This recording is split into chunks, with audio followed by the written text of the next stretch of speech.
The sun was beginning to dip low over the quiet suburban neighborhood, casting long shadows on the manicured lawns. Birds chirped in the trees, and the smell of freshly mowed grass lingered in the air. The kind of afternoon that promised nothing more than peace and relaxation.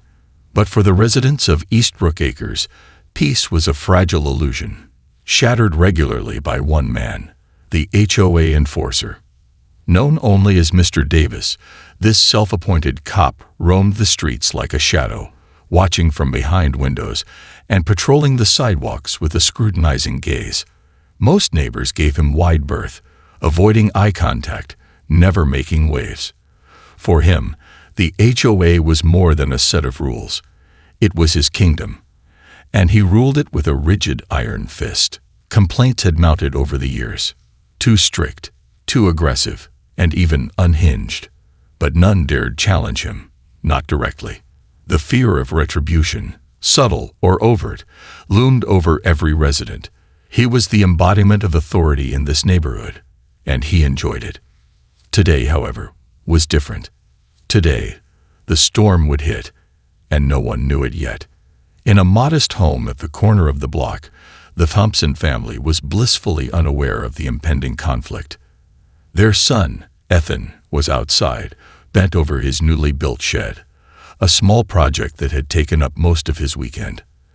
At 23, Ethan had recently returned home after serving in the Special Forces, hoping to find some semblance of normalcy after years spent in combat zones.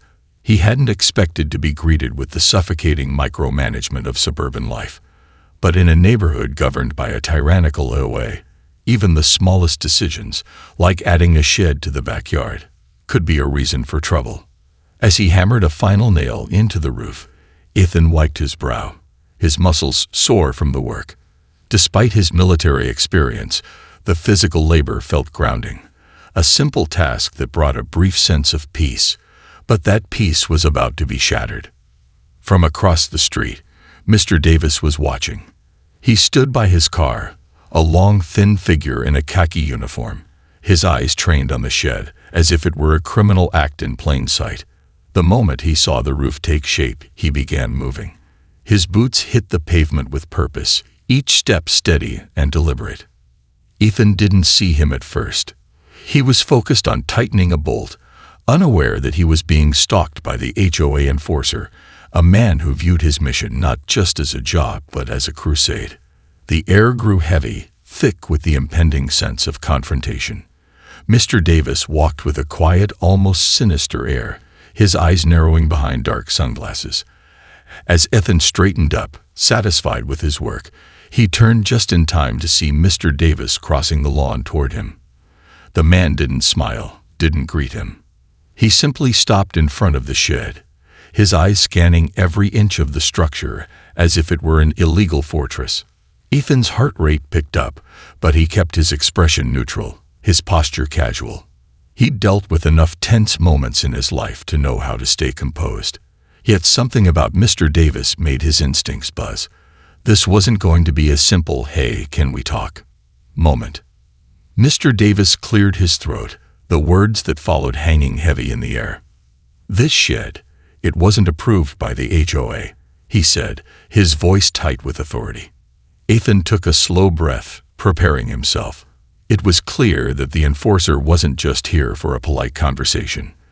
The gloves were already off. The moment hung in the air like a storm cloud, dark and electric. Ethan's eyes locked onto Mr. Davis, a man who seemed to radiate the kind of self-importance that only came from being in a position of unchecked power. The HOA enforcer wasn't just a neighborhood watchdog. He was the law in his own eyes. Ethan could feel the tension coil in his chest. The last thing he wanted was trouble, especially after all he'd been through. But he'd learned long ago to trust his instincts. And right now, they were screaming at him. Mr. Davis took a slow step forward, eyes narrowing, his fingers twitching as though he were itching for a confrontation. "I said this shed wasn't approved," he repeated, his voice growing colder. "You need to take it down. Now." Ethan's hands remained steady, gripping the hammer as though it were a lifeline. It wasn't the shed that was at risk here. It was the principle. He had made sure everything was by the book. Permits filed, designs submitted, approvals granted. And yet, here was Mr. Davis, standing in front of him with that smug, condescending air, demanding action like he had the final say over everything. Ethan wasn't going to back down. "I've already got the permits," Ethan said evenly, not looking up from his work. He didn't want to show any hint of emotion. He needed to remain calm, controlled. But inside, something was bubbling, a simmering frustration he'd fought to keep at bay since his return to civilian life. Mr. Davis scoffed, taking another step closer. "Don't give me that. I know what I'm seeing, and this shed isn't on the approved list. I've got my eyes on you, boy." The word stung more than Ethan expected. Boy, he thought. He clenched his jaw, but said nothing. This wasn't just an argument about a shed anymore. It was about authority, about respect. And that was something Ethan would not, let slide. He set the hammer down slowly on the workbench. The motion was deliberate, controlled, but inside, he was preparing for what might come next. He had a feeling Mr. Davis wouldn't walk away easily. He was too proud, too certain of his power, and the slightest crack in his authority would drive him further into hostility. "I'm not trying to cause trouble," Ethan said, his voice calm but firm. "But I've done everything right. I'm not tearing it down." Mr. Davis's eyes flickered with anger, and for the first time, Ethan saw the underlying fury there. This wasn't just about the shed. It was about control. And right now, Mr. Davis had a problem. His sense of control was being challenged. The air between them seemed to thicken, the silence hanging like a loaded weapon, ready to explode. Ethan could feel the storm building. The HOA enforcer wasn't used to being defied, and Ethan had a feeling he wasn't going to walk away quietly. He was about to make a decision that would change everything. Without warning, Mr. Davis's hand moved to his waistband. Ethan's eyes flashed down, tracking the motion with cold precision. The world around him seemed to slow, each second dragging like an eternity. Mr. Davis's hand emerged with a gun, a small, compact weapon, but a weapon nonetheless. The sight of it hit Ethan like a punch to the gut. For a heartbeat, neither of them moved. Mr. Davis's finger hovered near the trigger, his grip tight on the handle, his face a mask of righteous fury. Ethan's breath steadied, his military instincts kicking in without thought. He had been in life-or-death situations before, had stared down much worse than a man with a gun. But here, in the quiet of his backyard, it felt different. The danger was real, but it wasn't the kind of danger he was used to. This was personal. "Take one more step," Mr. Davis spat, his voice trembling with control, "and I'll make you regret it." The words cut through the silence like a blade. But Ethan didn't flinch. He didn't even blink. Instead, his eyes locked onto Mr. Davis's, every muscle in his body taut, ready for whatever came next. It wasn't just a confrontation now. It was a standoff. The cold weight of the gun in Mr. Davis's hand seemed to pulse with a strange kind of energy, like the very air around them was charging with danger. For a second, everything went still. Ethan's mind snapped into a place of total focus, a quiet, almost eerie calm washing over him. His body was trained for moments like this, but it had never felt quite like this. It wasn't the same as a battlefield. No, this was something entirely different. This was a man with power in his hands, who had the capacity to ruin lives with just one wrong decision. The gun trembled slightly in Mr. Davis's grip, and Ethan could feel the tension in the air thickening by the second. His heart rate slowed, each beat clear and deliberate as he assessed the situation. He couldn't afford to make a mistake. "Drop the weapon," Mr. Davis's voice cracked, a mix of anger and fear. "I'm not warning you again." The words echoed in Ethan's ears, but he didn't flinch. He didn't even move. His eyes, calm but piercing, locked onto the enforcer's face, searching for any sign of weakness. The man is scared. He's more terrified than he lets on. Ethan took in a sharp breath. It wasn't the gun that scared him. It was the unpredictability. Mr. Davis had lost his composure, and in doing so, he had exposed himself. He wasn't just enforcing HOA rules anymore. He was trying to hold on to his crumbling sense of authority. And Ethan knew that when someone feels their power slipping away, they're the most dangerous kind of person. "Put the gun down, Mr. Davis," Ethan said evenly, his voice low and unshakable. His tone wasn't threatening, but the authority in it was undeniable. "This isn't the way to handle this." For a long, excruciating moment, the only sound was the faint rustle of the wind through the trees, the distant hum of traffic on the far side of the neighborhood. Ethan's eyes never left the enforcer, and he could see the conflict playing out in his face. Tension, doubt, fear, all swirling together. Mr. Davis's grip tightened on the weapon, and for a brief moment, Ethan thought the situation might escalate. The air crackled with a kind of static charge, as though something terrible was about to snap. But then something unexpected happened. Mr. Davis's eyes darted over Ethan's shoulder, a flicker of uncertainty flashing in his gaze. He was looking at someone, behind Ethan. In that split second, Ethan's instincts kicked in. He didn't turn to look, but he felt the shift. The enforcer's body language told him everything. The hesitation was all Ethan needed. "I'm not the one you should be worried about," Ethan said, his voice steady. "If you think you can intimidate me, you're wrong. But you're not the first man to point a gun at me, and you won't be the last." The words hung in the air, but they weren't just empty bravado. The truth behind them hit harder than any punch. Ethan had faced life-or-death situations before, had stared down the barrel of a gun more times than he cared to remember.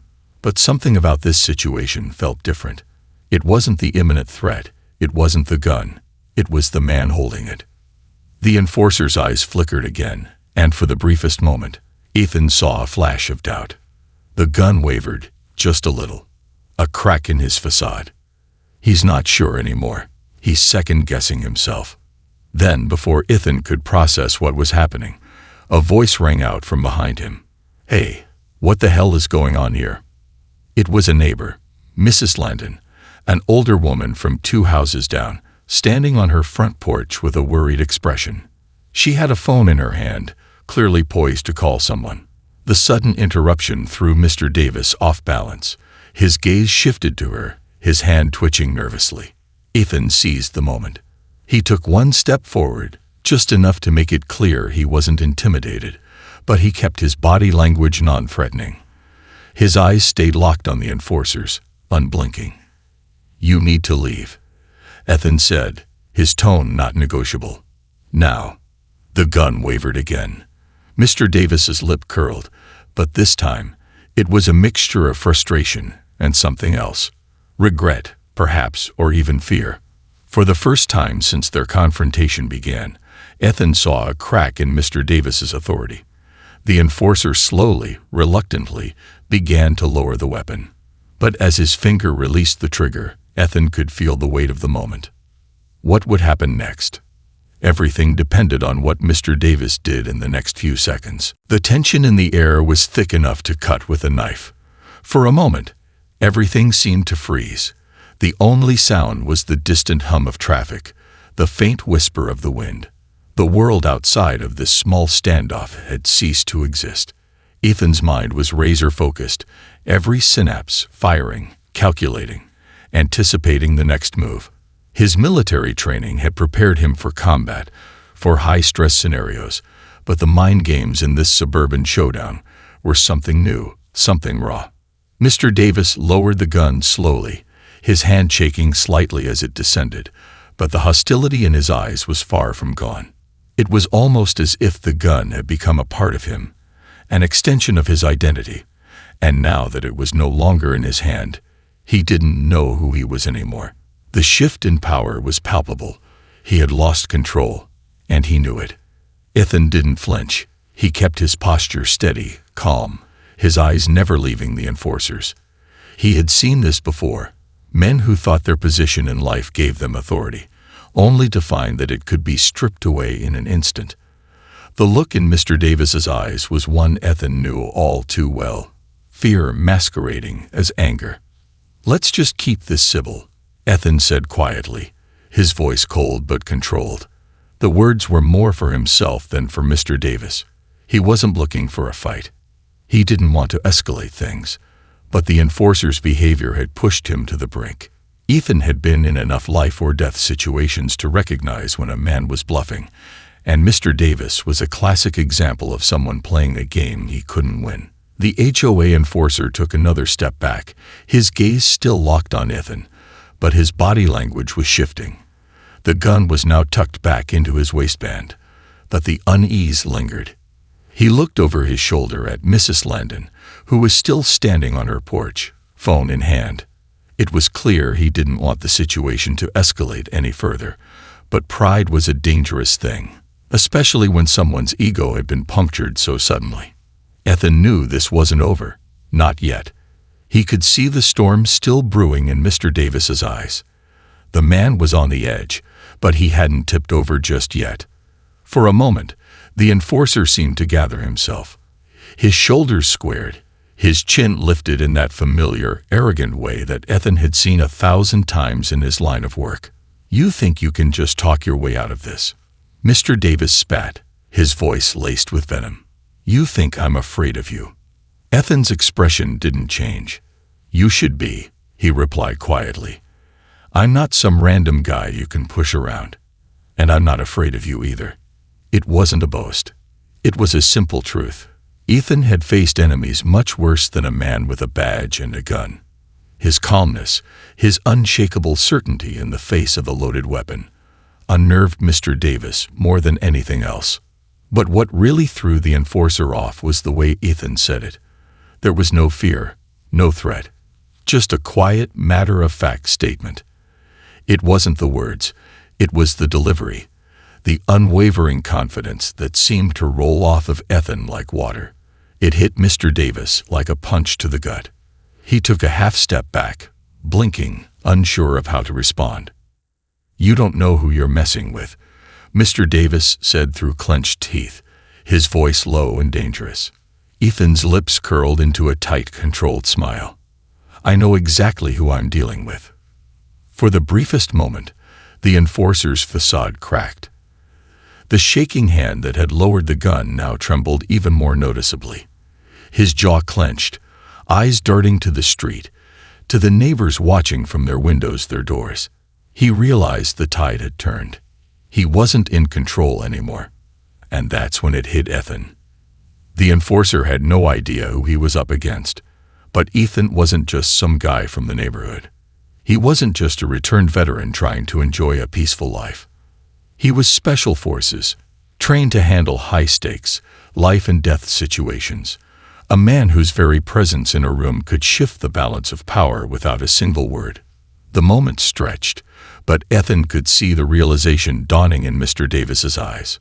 "Walk away," Ethan said, the command clear in his voice, "before you make a bigger mistake." The air around them was electric now, the weight of the words hanging in the space between them like a heavy fog. It was clear that the enforcer had lost control of the situation, and every move from here on out was going to matter. And that's when the next twist came, the one neither of them had anticipated. The weight of Ethan's words hung in the air like a thick fog, suffocating the space between him and Mr. Davis. The HOA enforcer's face contorted in a mixture of frustration and fear. For a brief second, Ethan saw something human in the man's expression, a flicker of doubt. Mr. Davis was at a crossroads, and it was clear. He was about to make a choice. For Ethan, everything seemed to slow down in that moment. He knew the game had changed. The enforcer wasn't in control anymore. And that made him dangerous. People who lose control often lash out in unpredictable ways, and Mr. Davis, with his gun still tucked into his waistband, wasn't just trying to prove a point anymore. He was trying to regain his power. But Ethan had seen this play before. He'd faced down enemies far more skilled, far more vicious, and yet none of them had ever had this level of confusion. Mr. Davis had no idea who he was really dealing with. Ethan could feel the calmness surging through him like a current. This was a standoff of wills, and his will was unbreakable. But then something unexpected happened. Without warning, Mr. Davis whipped out his phone and dialed a number. Ethan's eyes flicked toward the device in the enforcer's hand, and his instincts flared. A call for backup. The thought made his blood run cold. Mr. Davis's voice was low, but the words were sharp and insistent, too sharp for the situation to be resolved with simple words. "I need help. Right now. I've got a situation here, and it's escalating fast," Mr. Davis said, his tone filled with urgency. "Get here, now." Ethan's eyes narrowed. So this is how it was going to go. The enforcer wasn't going to back down quietly. He was calling in reinforcements. But what did this mean? Were there more HOA enforcers? Were they going to pull this into a bigger conflict? Ethan's thoughts raced. His hand instinctively brushed his waistband, feeling the cold steel of the concealed weapon there. A habit, a reflex. But he wasn't going to draw unless it was absolutely necessary. The phone call ended, but Mr. Davis didn't hang up right away. He stared at the screen, almost like he was waiting for something. For backup, or for something worse. The seconds stretched out, and Ethan could feel the gears turning in Mr. Davis's mind. "You're going to regret this," Mr. Davis muttered, his voice barely above a whisper. It wasn't a threat. It was a promise. But Ethan wasn't intimidated. In fact, his mind was already working through the possibilities. If backup shows up, we've got a real problem. The neighbors are watching. There's no telling who they'll side with. And if Davis has people who are just as trigger-happy as he is, I need to be ready. From across the street, Mrs. Landon's voice cut through the tense silence. "What's going on over there? Are you all right, Ethan?" She called out, her face filled with concern, her phone still held up. It seemed like she wasn't just waiting for a call to the authorities. She was watching the scene unfold and trying to understand what was happening. Ethan took a slow, deliberate breath. "I'm fine, Mrs. Landon. Just a little misunderstanding." He called back, but his voice carried the sharp edge of command. He didn't want anyone to escalate the situation further.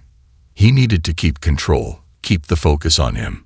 If the neighbors started to get involved, things could go sideways fast. Ethan's focus returned to Mr. Davis, who was still glaring at him, lips pressed tightly together, his fist now clenched around the phone in his hand. The enforcer was seething. He had to know the game was over. He had made the first mistake, pulling the gun, threatening a man who wasn't afraid. And now he was waiting for backup. Backup that, Ethan realized, might never arrive. And that's when it happened. A car appeared at the end of the street, a black SUV with tinted windows, moving slowly down the block toward them. Ethan's heart skipped a beat. Here it comes. Mr. Davis's face lit up with grim satisfaction. "You're done," he muttered under his breath. The SUV crept closer, and for a split second, time seemed to stretch. The air was heavy with the anticipation of what would happen next. Would these new players escalate things further? Was this the moment when the situation would spiral out of control? As the car drew closer, Ethan's hand tightened around the edge of the shed, preparing himself for whatever was about to happen. His muscles were tense, ready for action. The silent countdown in his head was ticking, and the game was far from over. But then, just as the SUV came to a stop, something unexpected happened. The doors flung open, and two figures emerged. Neither of them were what Ethan expected. They weren't armed enforcers. They weren't menacing. They were women.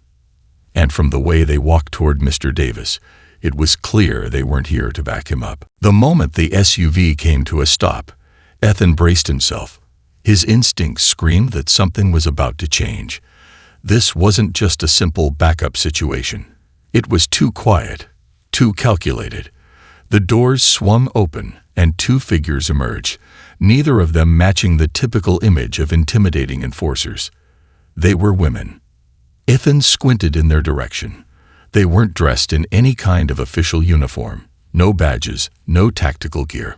One was tall, with sharp features and a confident stride. The other was shorter, a bit stockier, but exuding a quiet intensity. Both were focused, purposeful, as though they knew exactly where they were going. Their eyes scanned the scene with military precision, landing on Mr. Davis and the gun still in his hand. Ethan's mind whirred as he took in their every movement. Who were they? Why had they shown up now, of all times? His senses were on high alert. The taller woman took a step forward, her gaze never leaving Mr. Davis. "Put the gun down, Davis," she said, her voice low but commanding. There was an edge to her words, something unmistakable. This wasn't a request, it was an order. Mr. Davis froze, his fingers still curled tightly around the gun's handle, but now his expression had shifted. The cocky arrogance that had once defined him was gone, replaced with a palpable unease. He glanced back at the SUV, his gaze flicking between the two women and Ethan, as if trying to figure out what exactly was going on. "You don't tell me what to do," Mr. Davis sneered, but his voice lacked the same conviction it had earlier. There was no anger, just a thin veneer of bravado. The shorter woman stepped forward then, her posture straight and unwavering. She didn't speak immediately, but simply leveled her gaze at Mr. Davis, a look so intense that Ethan could feel it like a physical pressure in the air. She said, "Put the gun down," the shorter woman finally said, her voice steady, like she had dealt with far worse than this before. Now, Ethan's heart rate quickened, but not in the way it had when he'd faced off with Mr. Davis. There was something off about these women. They weren't here to side with the HOA enforcer. No, they were here for something else. Something bigger. Ethan's focus sharpened. Could these women be? His thoughts were interrupted when Mr. Davis slowly, reluctantly, lowered his weapon. The movement was almost mechanical, as if his body was obeying orders his mind wasn't ready to accept. The gun, once raised in threat, now dangled loosely from his hand, as if unsure where to go next. The taller woman moved first, her gaze never leaving Mr. Davis. "You're done here. Leave," she commanded.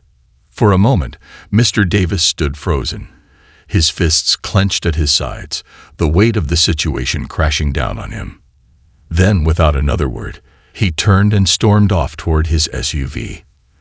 The door slammed with a resounding thud, and the tires screeched as he peeled out of the driveway, disappearing down the street in a cloud of dust. Ethan exhaled a breath he hadn't realized he was holding. His body relaxed, but his mind was still racing. Who were these women, and why had they intervened? Before he could process any further, the taller woman turned to him, her sharp eyes assessing him with a clarity that made him uncomfortable. "You're special forces," she said, her voice like a blade slicing through the tension. "I can tell by your posture. You're not just a guy looking to start trouble." Ethan didn't respond immediately. Instead, he studied her, trying to gauge whether she was a threat or an ally. How did she know? He'd been so careful to keep his identity hidden, but her words made it clear she had seen through his facade with a practiced eye. "I'm not looking for trouble," Ethan finally said, his voice steady but guarded. The shorter woman spoke next, her tone softer but just as direct. "We weren't sure how far he was going to push this. You handled it well." She took a step closer, eyes still locked on him. "But next time, don't wait for the backup. We can help." Ethan's eyebrows shot up in surprise. Help? From these women? It was clear they weren't ordinary civilians. There was something about the way they carried themselves, something military, something professional. But what did they want with him?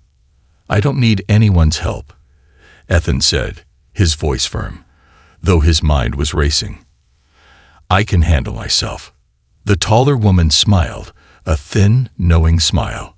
"Of course you can," she said, her gaze flickering briefly to the street where Mr. Davis had just fled. "But it seems like you might need some help with him." Ethan turned to look at the empty street, but something about her words struck a chord with him. "Him? You're not the only one who's been paying attention," the shorter woman added, her voice a little more intense now. "There's more to this than a shed and a power trip." Trust me. Ethan's pulse quickened again, and for the first time, he wasn't sure if the real danger was over. Who were these women? And what had they seen that he hadn't? The words hung in the air like a cryptic riddle. There's more to this than a shed and a power trip. Trust me. The taller woman's gaze never left Ethan's face, her eyes intense, calculating, as if she were analyzing every detail of his expression. The shorter woman, less overt in her scrutiny, folded her arms over her chest, standing like a sentry, her stance confident but ready for anything. Ethan's mind raced. What do they know? It wasn't just the subtle military bearing of these women that unsettled him. It was their complete lack of hesitation in confronting Mr. Davis. It was as though they had been waiting for him to show up. And worse, they were well aware of the kind of trouble that had been brewing behind the scenes. Had they been monitoring the HOA for longer than he'd realized? Were they involved in something bigger? His instincts screamed that he wasn't in the clear yet. I don't know what you're talking about, Ethan said, his voice steady but laced with suspicion. The taller woman's lips twitched into something that resembled a smile, but there was no warmth in it. You think this is just about a dispute over a fence? Think again. She stepped forward, closing the gap between them, her eyes narrowing as she studied his face with more intensity. Mr. Davis isn't just some rogue enforcer. He's a part of something much larger. Something that involves a lot more people than you think. Ethan's heart rate quickened. What the hell was she talking about? The shorter woman shifted her weight, glancing briefly at her companion before turning her gaze back to Ethan. The HOA is just a front. It's part of a much more complex network. People like Mr. Davis are just the pawns. The pieces clicked together in Ethan's mind. A front. A network. His training kicked in. He was no stranger to organizations that operated in the shadows, organizations that hid behind seemingly innocuous fronts. But the HOA, he never would have guessed. The thought of a small-time HOA enforcer being a part of something so vast, so insidious, rattled him. But nothing about this situation made sense anymore. How do you know all this? Ethan asked, his voice low, though a new urgency had entered his tone. The taller woman hesitated for just a second, then spoke again, her voice quieter now, but still firm. Because we've been watching. We've been tracking movements in neighborhoods like this. We've seen it before. She paused, studying him for a moment, before adding, and we know you've been involved in things that you might not even realize yet. The words stung. Ethan wasn't sure how much she knew about his past, but the mention of things made him uneasy. His life after the Special Forces had been a careful balance of blending in, laying low. He tried to keep his head down, to live a quiet life. But now, it seemed the quiet had come to an end. What do you want from me? Ethan's voice hardened, though the words tasted bitter on his tongue. He was no longer looking for a fight, but he was about to find one, whether he liked it or not. The shorter woman stepped forward now, her face more serious than before. We're not here to hurt you, she said, but we need your help. This isn't just about the HOA or a rogue enforcer anymore. Something larger is coming. Something dangerous. Ethan's pulse quickened. Dangerous. The word echoed in his mind, his instincts flaring up once again. The taller woman nodded. You're not the only one they've targeted. This isn't the first time someone's been pushed into a corner like this. You're in the crosshairs, whether you realize it or not. Ethan glanced over at the quiet, empty street where Mr. Davis had disappeared moments earlier. Crosshairs. The term made his stomach tighten. It was too familiar. He had been in this situation before, but this time, he wasn't sure who the enemy was. The shorter woman spoke again, her voice clipped and urgent. We don't have much time. We have eyes on this neighborhood. On you. And this isn't just about keeping your house. There are bigger forces involved, forces that want control of places like this, and they'll do whatever it takes to get it. A chilling realization crept into Ethan's mind. This isn't about a fence. His eyes flicked between the two women, sensing the weight of the moment. Something had changed in the air between them. They weren't just casual observers. They were part of something. And he was tangled in it now. "What exactly are you asking me to do?" Ethan's voice dropped, no longer carrying the confidence it had moments ago. The truth had settled into the pit of his stomach, heavy and cold. The taller woman's expression softened, though her eyes remained sharp. "We need you to help us stop what's coming. You've got the skills we need, and we don't have anyone else to turn to." Ethan took a step back, his mind still churning with the details, piecing together the puzzle in front of him. He had been thrown into the middle of something bigger than he had ever anticipated. And now, it seemed, there was no turning back. "You're asking for my help," Ethan said slowly, his voice laced with disbelief.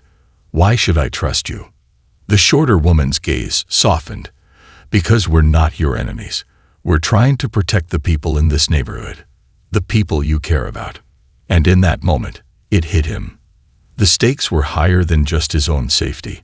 The HOA, the enforcers, the shadowy figures lurking in the background, had set their sights on this neighborhood, on his life. But there was something even bigger at play now, something that made his blood run cold. Whatever was coming, he wasn't prepared for it. And yet, Ethan knew one thing for certain. He couldn't back down now. Not with lives on the line. Not with the future of this place at stake. He was in this whether he liked it or not. The only question left was, could he survive the battle ahead? The air between Ethan and the two women felt electric, charged with a tension that only grew stronger with every passing second. They weren't just offering him a choice. They were drawing him into something much bigger than he'd ever imagined. This wasn't about fences or HOA bylaws. This wasn't even just about Mr. Davis, the overzealous enforcer. This was about power, control, a battle that had been brewing for years in the shadows, hidden behind the white picket fences of suburban life. Ethan's mind raced, piecing together fragments of the conversation, the subtle clues that had been dropped. "You're in the crosshairs, forces that want control."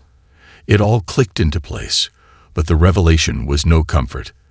This wasn't just some rogue operation. This was organized, and it was bigger than anything he'd ever encountered. "I don't know who you people are, or what you're trying to pull," Ethan said, his voice low and steady, but the uncertainty was creeping in. "But I don't get involved in conspiracies. I stay out of this kind of stuff." The taller woman's eyes narrowed, as if she were weighing his words carefully. "That's what they want you to believe. To think it's all just random. That's how they operate, quietly. But they're here, Ethan. They're right under your nose. And you can't run from it." He stiffened, his posture shifting as he tried to block out the flood of thoughts racing through his head. He had fought on foreign soil, seen the ugliness of hidden organizations, ones that operated in silence, pulling strings from the shadows. But this was a different kind of war, one that played out behind closed doors, in places where you'd least expect it. And somehow, he was now part of it. The shorter woman took a step closer, her voice calm but urgent. "You're special forces, right? You think you can walk away from this? They won't let you. Not when they know what you're capable of." Ethan's gaze shifted toward the street, his thoughts flashing back to that moment with Mr. Davis. The gun, the standoff. The realization hit him with a weight he hadn't expected. They'd been watching him. He turned his eyes back to the women, the edges of his vision blurring with a sense of creeping dread. "This is bigger than I thought." "You want me to fight for you," he said, almost as a statement more than a question, his voice barely above a whisper. The taller woman didn't flinch. "No, we want you to fight with us. Because if you don't, you'll be fighting against us, and everything else they'll throw your way." Ethan weighed the choice carefully. His past had taught him that when someone like them offered help, there was always a price. There were always strings attached. But there was no ignoring the sense of inevitability gnawing at him. He could feel it, the silent ticking of a clock, counting down to something that he couldn't escape. This wasn't just about survival anymore. It was about protecting the life he had worked so hard to build. "What makes you think I'd trust you?" Ethan said, his voice now tinged with skepticism. "How do I know you're not just playing your own game?" The shorter woman's expression softened, but her eyes remained intense. You don't have to trust us. But you'll trust the people you're protecting. Your neighbors. The people in this neighborhood. They don't deserve to be caught in the middle of this war." The words hung in the air, and Ethan felt something stir inside of him. The neighbors, Mrs. Landon, the elderly couple down the street, the kids playing out front. He couldn't let them become pawns in someone else's twisted game. He'd seen too many innocent lives ruined by powers that didn't care who got hurt. He wasn't going to let that happen here. For a moment, everything inside him screamed to walk away, to disappear, to avoid getting dragged back into the chaos. But he knew that wasn't an option. Not now. Not when everything was at stake. Ethan's voice was calm, but there was a resolve in it that hadn't been there before. "All right, I'm in, but don't expect me to trust you right away." The taller woman nodded, a flicker of approval in her eyes. "That's all we ask. We'll take it one step at a time." The shorter woman spoke next, her tone clipped but direct. "There's no time to waste. You'll need to be ready. They won't hesitate to come after you, and they're already starting to move." Before Ethan could respond, the sound of approaching footsteps cut through the tension. He turned his head, instinctively reaching for the gun at his waist, but the two women were already stepping into action. They moved swiftly, almost as if they'd rehearsed this moment. A black SUV rolled slowly down the street, coming to a stop just a few feet away from them. This time, Ethan didn't hesitate. He was ready for whatever came next. He didn't know if these women were truly on his side, or if he was being pulled deeper into a trap, but he knew one thing for sure. This was only the beginning. The door to the SUV opened, and another figure stepped out. This time, it wasn't someone he recognized. This person wasn't part of the HOA, or anyone from his past. It was someone new. Someone who seemed to know exactly what was going on. Ethan's instincts flared once more, his body primed for whatever was about to happen. The battle in the shadows had begun, and there was no going back.